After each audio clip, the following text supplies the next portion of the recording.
broadcasting live from the Albay PIO News Center, providing you the most exclusive news update from all over the province. This is 12 o'clock Newsbreak. In the local scene, the provincial government of Albay showcased proudly the country's first ever farmers' village as it warmly welcomed cooperative members from Bohol. Members of the San Miguel Municipal Employees Multipurpose Cooperative of Bohol, accompanied by the Albay Capital Employees Multipurpose Cooperative, toured the Albay Farmers Bounty Village. Inaugurated on May 22, 2018, with the then Governor Al Francis Bichara, FBville spans 15 hectares and serves as a farm school, farmers' market, trading center, and agri-tourism destination in the province. It is renowned for featuring innovative agricultural practices, hydroponics technology, and training for farmers. During the visit, Bohol cooperative members explored AFBville's bee farm, cocoa and pili processing facility, and the Albay dairy box and cafeteria, and observed firsthand the production processes of various local products. Provincial Agriculturist Cheryl O. Ribera and Assistant Provincial Agriculturist Daryl John O. Buen Consejo guided the guests from Bohol, offering them a taste of Albay's freshly harvested honey. Bohol Co-op members were particularly intrigued by the unique flavor and business potential of Albay's stingless bee honey, learning about its benefits and how it differs from other honey varieties. The visitors also gained valuable insights into Albay's sustainable agricultural practices and local product development initiatives. The visit was part of the cooperative's learning exchange program aimed at enhancing their cooperative's operations through knowledge and experiences shared by the PGA. Another story, the International Organization for Migration IOM Philippines, with funding support from the Norwegian Ministry of Foreign Affairs, is collaborating to provide a sustainable power supply during emergencies for displaced families in Bakakay. According to Ambassador Christian Halalas Lister from the Embassy of Norway in Manila, the initiative will serve as critical assistance during future climate emergencies. Great priorities energy solutions that can withstand the challenges for climate change, integrating these into emergency preparedness protocols for our communities, Lister said.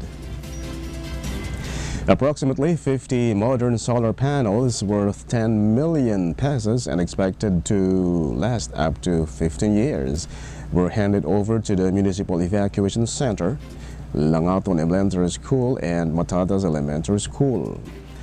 These sites were identified as the most accessible and underserved areas in terms of power supply needs, serving as evacuation centers during emergencies and now providing access to emergency during non-emergency periods.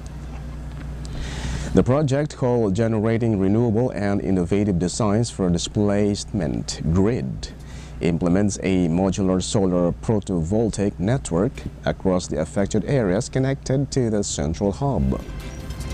In an interview, Albay Public Safety and Emergency Management Office ABSEMO Officer in Charge, Engineer Dante Baclao, shared that the decision to install solar panels in Bakakay was proposed by ABSEMO PDRRMO Head Dr. Cedric Daip.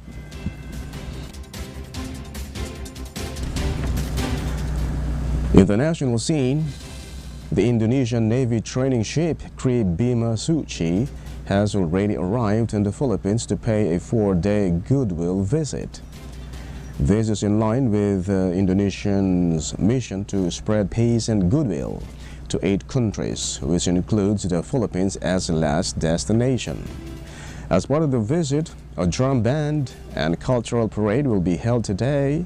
The ship's crew and the Legazpi Active Park in Makati City, exhibiting Indonesian-Philippine cultural performances and traditional costumes. In connection, there will be an open ship invitation for the public and an on-board reception as well for the diplomatic community. Said ship was launched in September 2017 and deemed to be one of the biggest tall ships worldwide.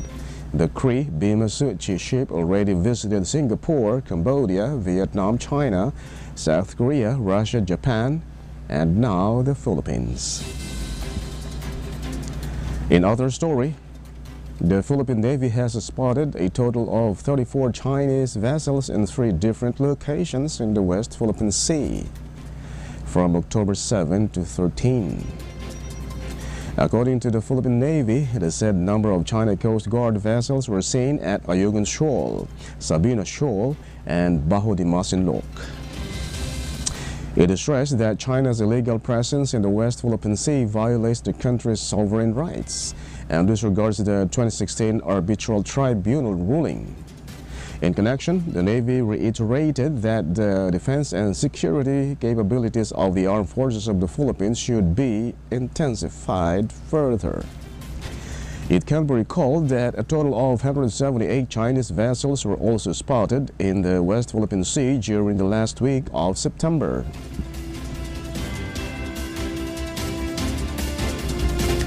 In other news, a school-based immunization program has already inoculated over 26,000 grades 1 to 7 students in the Ilocos region, following the relaunching of the said program last October 7. The Bakuna Escuela has already given measles, rubella, and tetanus diphtheria vaccines to nearly 16% of the 165,000 learners in the region. A total of 13,303 students were immunized with measles, rubella, while 13,292 received tetanus diphtheria vaccines in Pangasinan, La Union, Ilocos Norte, and Ilocos Sur. The Department of Health has reassured the parents that the vaccines are effective and safe, stressing that certifications, clinical trials, and authorization of experts were made before the distribution. Bakuna Escuela is a free program being implemented by the DepEd and Department of Health and will run until November.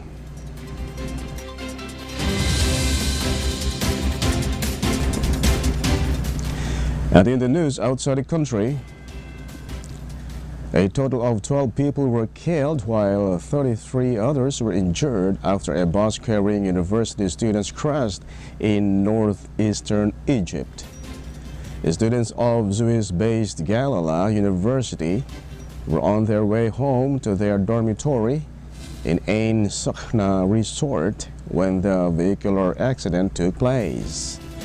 The Health Ministry has not yet disclosed the cause of the said incident, while the bus driver is now under the police custody for further investigation. Meanwhile, Minister of Health Khalid Abdel Ghaffar and Minister of Higher Education Ayman Azur expressed their sympathies to the families of the victims.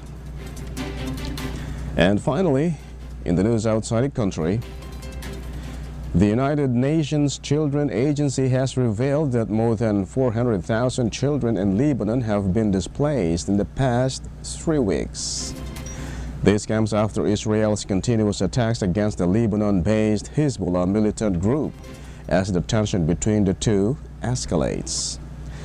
Approximately 1.2 million people in Lebanon have already fled their homes, forcing them to evacuate to Beirut and elsewhere in the north.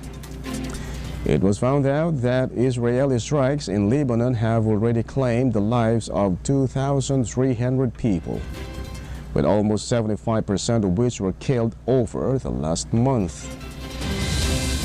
In the last 3 weeks, 100 children died and over 800 others were injured in the said attacks. And that's all for the 12 o'clock news break, October 16, 2024. We'll be right back tomorrow for more news updates. And thanks to our 12 o'clock news break writer, Albay Lorejo and AJ Espiritu. And on the technical side, Chad Bobis. Of course, our Provincial Information Officer, Mary Luduca Castillo. and under the supervision of our governor, Ezel Grace Lagman. Happy birthday to my daughter, Edgy Regina Sofia Hallare. I am Greg Hallare. Thank you for subscribing.